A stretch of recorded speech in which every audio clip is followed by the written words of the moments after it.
스베덴 보리가 본 천국과 지옥 제1편.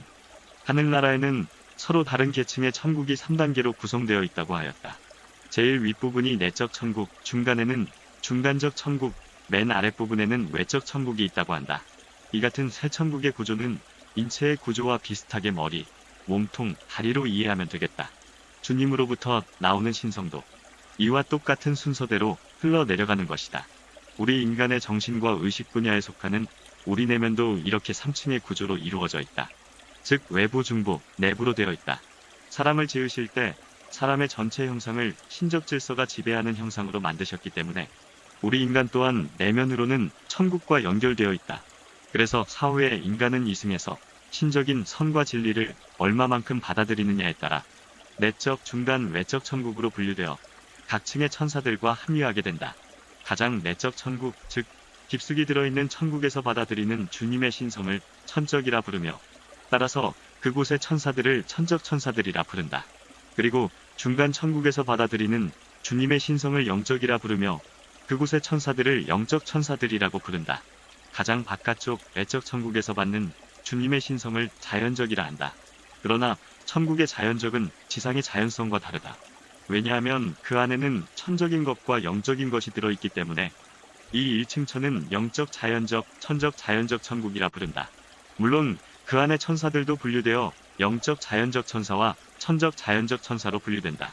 그리고 각 천국마다 안쪽과 바깥쪽이 있다.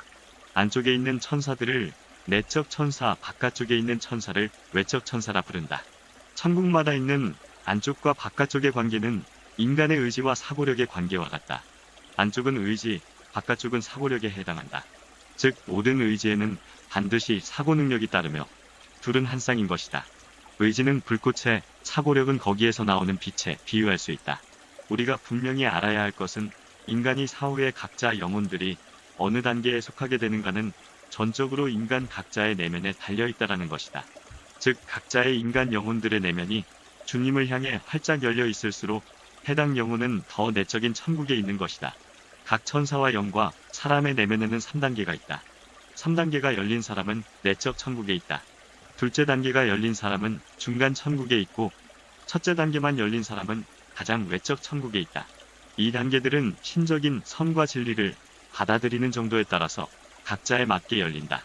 신적 진리에 감동하고 즉시 생활에 적용하여 행동으로 실천하는 사람, 즉 진리를 직접 그들이 본인의 의지로 행동으로 받아들이는 사람은 가장 내적 천국인 3층 천에 있다.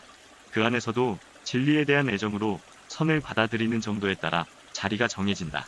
한편 진리를 직접 의지로 받아들이지는 않고 일단 기억했다가 그 다음에 생각을 해보고 받아들이는 사람은 중간 천국인 2층 천에 있다.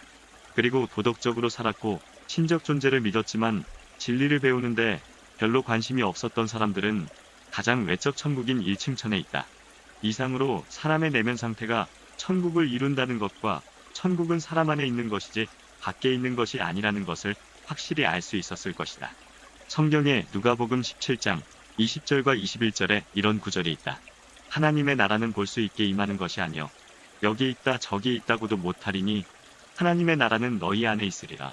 더욱이 모든 완벽성은 내적으로 갈수록 증가하고 외적으로 갈수록 줄어든다. 내적인 것은 신성에 가깝고 그 자체가 더 순수하고 반면에 외적인 것은 신성에서 더 멀리 떨어져 있고 그 자체가 더 흐리고 탁하기 때문이다. 천사의 완벽함은 지성, 지혜, 사랑, 선함과 그에 따르는 행복으로 이루어진다. 그러나 이런 것을 떠난 행복은 완전치가 않다. 그런 행복은 외적일 뿐 내적이지 않기 때문이다. 가장 내적 천국의 천사들은 그 내면의 셋째 단계가 열려있기 때문에 그들의 완벽함은 내면의 둘째 단계가 열린 중간 천국의 천사들과는 비교할 수 없을 정도로 뛰어나다. 역시 중간 천국의 천사들의 완벽함은 가장 외적 천국에 있는 천사들을 훨씬 능가한다. 이러한 차이 때문에 각 계층 간의 천국이라도 서로 교통하거나 소통을 하지 못한다.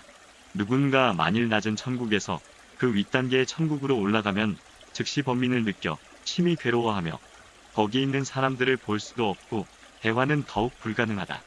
또 높은 천국에서 아래로 내려가는 사람은 지혜가 사라지고 말이 잘 나오지 않으며 절망에 빠진다. 가장 바깥쪽 천국이 천사의 내면 상태로 이루어진다라는 것을 아직 모르는 사람들이 있었다.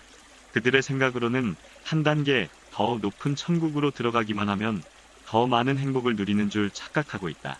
그러나 같은 층의 천국 안에 있는 천사들끼리는 누구와도 교제가 가능하다. 서로의 선이 비슷할수록 교제의 기쁨이 커진다. 그러나 주님은 모든 천국을, 즉 간접 인류를 통해 하나로 결합하신다. 직접 인류는 주님 자신으로부터 모든 천국에 흘려보내시고, 간접 인류는 한 천국에서 다른 천국으로 흘러들어간다. 이렇게 해서 주님은 새 천국을 하나 되게 하신다. 주님은 이렇게 만물을 근원에서 가장 말단에 이르기까지 연결하시기 때문에 연결되지 않은 존재는 하나도 없다. 이런 내용들을 사람들이 잘 모르고 있는 것 같아 이같이 제대로 알리는 것이다. 모든 천사와 사람들에게는 예외 없이 가장 내적인 단계, 즉 가장 높은 단계가 있다. 이 높은 단계로 주님의 신성이 가장 먼저, 즉 내밀하게 유입되고 거기서부터 단계적 순서대로 내면이 배열된다. 이 가장 내적인, 즉 가장 높은 단계는 천사와 사람에게 주님만이 들어가시는 문, 또는 그들 안에 있는 주님만의 처소라 부를 수 있다. 사람이 사람다운 것은 바로 가장 내적인 최고 단계를 지니고 있기 때문이다. 사람이 동물과 다른 이유는 동물에게는 이 단계가 없기 때문이다. 우리는 이 단계가 있기 때문에 사람은 동물과 달리 정신과 의식의 내면이 주님에 의해 주께로 고양될 수 있는 것이다. 그리고 주님을 향한 사랑으로 감화될 수 있으며 그 결과 주님을 볼 수 있는 것이다. 또 지성과 지혜를 주님에게 받고 합리적으로 말할 수도 있는 것이다. 사람이 영원히 사는 것도 이 단계가 있기 때문이다. 그러나 이 가장 내밀한 곳에 주님께서 무엇을 감추어 두셨고 공급하시는지는 그 어떤 천사도 감지할 수 없다. 주님의 사고는 여느 천사의 생각과 지혜를 초월하고 계시기 때문이다. 그럼 오늘은 여기서 이만 줄일까 합니다. 가을철 독감과 건강에 특히 유의하시고 즐겁고 편안한 하루를 보내시길 바랍니다. 모두들 행복하십시오. 감사합니다.